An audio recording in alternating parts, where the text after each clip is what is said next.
Təbibin Müşahidə Şurasının qərarı ilə Anar Məhərrəmoğlu Bayramov təbibin yeni icraçı direktoru təyin edilib. Qafqaz İnfonun məlumatına görə 1975-ci ildə anadan olan Anar Bayramov Azərbaycan Tibb Universiteti və Azərbaycan Dövlət İqtisad Universitetlərini bitirib. 2003-cü ildən tibb üzrə fəlsəfə doktorudur. 1998-ci ildən Mediklub klinikasında həkim. 2002-ci ildən A-Qrup sığorta şirkətində müxtəlif vəzifələrdə çalışıb. Şirkətin idarə heyətinin sədri vəzifəsinə qədər yüksəlib.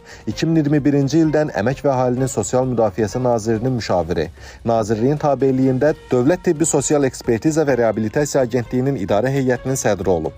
Hazırki vəzifəsinə qədər Əmək və Əhalinin Sosial Müdafiəsi Nazirinin müavini idi. Eyni zamanda 2006-2014-cü illərdə Azərbaycan Sığortaçılar Assosiasiyasının Tibbi Sığorta Komitəsinin sədri, 2012-2017-ci illərdə Xəzər Avropa Maliyyə Klubunun prezidenti kimi çalışıb.